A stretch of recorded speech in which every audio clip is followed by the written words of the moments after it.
Jake Martinez, 23 years old, fresh graduate rescue specialist. His mission: rescue elderly humans who fell into the galaxy's most dangerous sector.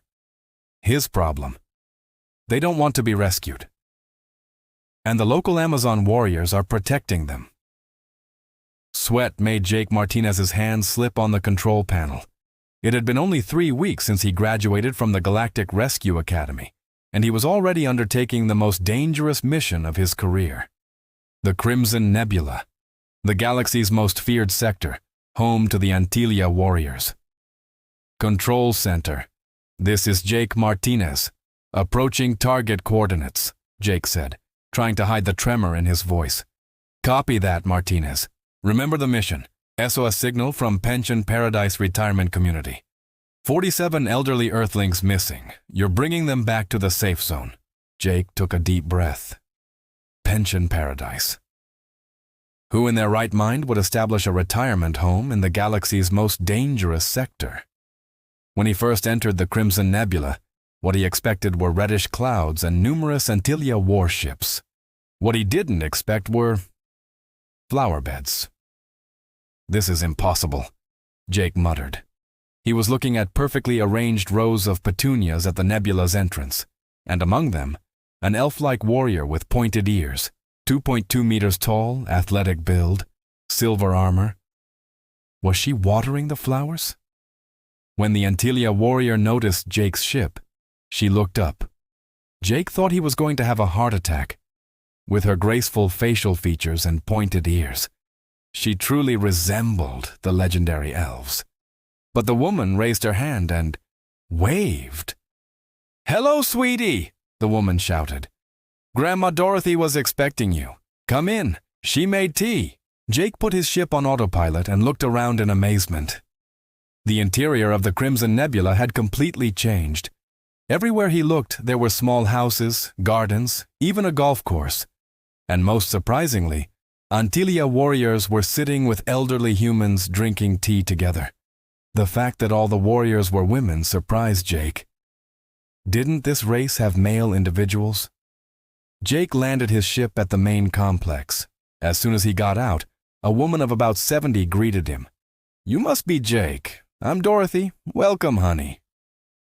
I'm a rescue specialist," Jake said, still in shock. "I came to rescue you." Dorothy laughed. "Rescue us? Honey, we're living a perfect life here. Come, let me show you." Dorothy began touring Jake around the complex. There was a new surprise around every corner. An Antilya warrior growing tomatoes in the garden. Young Antilya soldiers gathered around an elderly man teaching knitting, mixed groups laughing at bingo. "I don't understand," Jake said. "The Antilya are the galaxy's most deadly warriors. Why are they all women?" Dorothy smiled. "The answer to the second question is easy. Antilya society consists only of women. Like ant colonies, they reproduce through a single queen. They have no male individuals." The answer to the first question. Dorothy paused. "Well, that's quite a story." Dorothy seated Jake in one of the main lounges. Several Antilya warriors also gathered around them. The tallest among them was an elderly woman with silver hair and pointed ears, clearly their leader. With her elf-like facial features and grace, she was mesmerizing. "I am Commander Kira," the woman said, her voice carrying respect. "And telling this story is my duty." Kira began to narrate. 6 months ago, a ship carrying 47 elderly Earthlings crashed into the Crimson Nebula. Engine failure. We went to attack. It's our nature. But Uncle Harold fixed our engine, interrupted a young Antilya warrior. Her pointed ears were trembling with excitement. "Susan," Commander Kira warned, but she was smiling. "Yes, Harold and the humans repaired our ship. Then Mrs. Margaret made us soup. I've been a warrior for thousands of years, but I had never tasted anything so delicious outside of the nutrient mixture our queen fed us." Dorothy continued. "Instead of attacking us, they invited us to dinner. We listened to their stories. It turns out Antilya culture is very strict. Constant war, constant service to the queen, constant colony order. But aging, family love, individual choices, peace, they had never known these things. They had no mother figure in their lives except their queen. Jake looked confused. So they see you as guests? No, said Commander Kira. We see them as teachers. This answer surprised Jake. Teachers? Young Antilya warrior Susan stepped forward, her pointed ears red with embarrassment. Grandma Dorothy taught me to knit. For the first time in my life, I can create something beautiful with my hands. Creative, not destructive. Our queen only gave war instructions. Another added, Uncle Harold taught gardening. Now I can grow things instead of just fighting. Mrs. Margaret taught cooking, real food, not war rations. Jake looked around. Everywhere, Antilya warriors were doing various activities with elderly humans. There were couples playing chess, reading books, even dancing. The graceful elf-like appearance of all the warriors looked even more striking in this peaceful environment.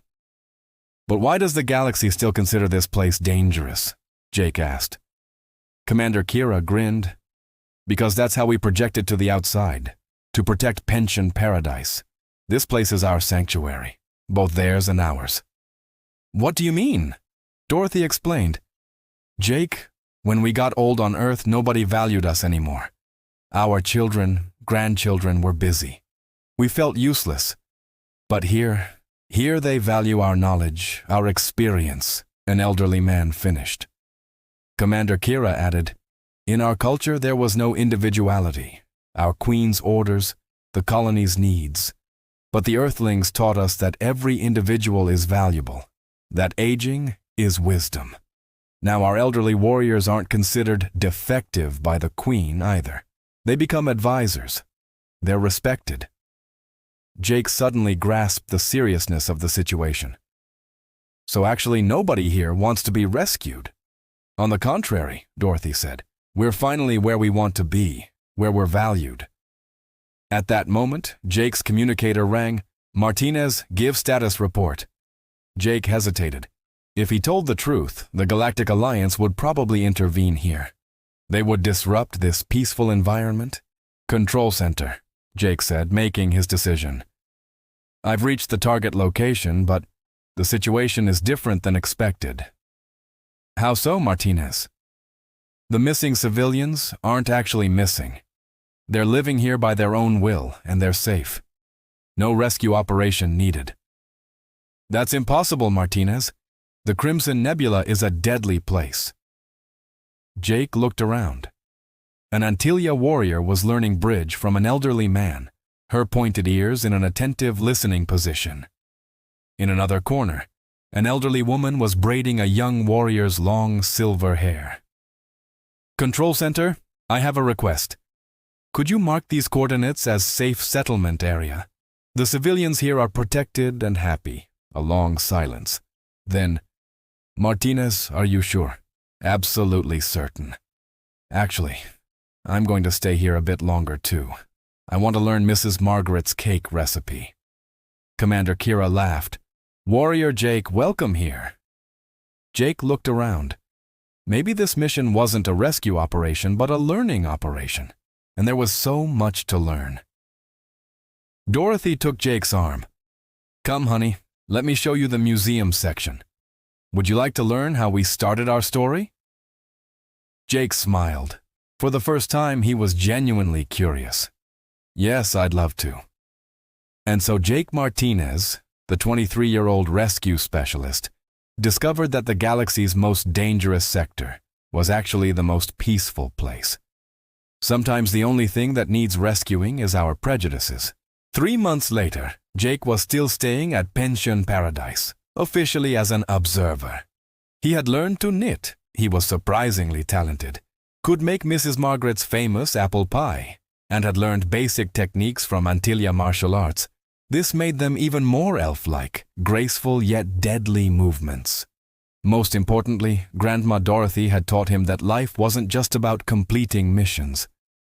Sometimes you need to stop, have tea, and notice the beauty around you. The Galactic Alliance finally declared the Crimson Nebula a specially protected area. Official explanation: it carries strategic diplomatic importance. Real explanation: nobody could refuse Grandma Dorothy's cookies.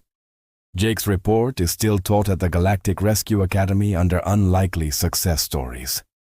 Lesson: sometimes the best rescue operation is not rescuing anyone.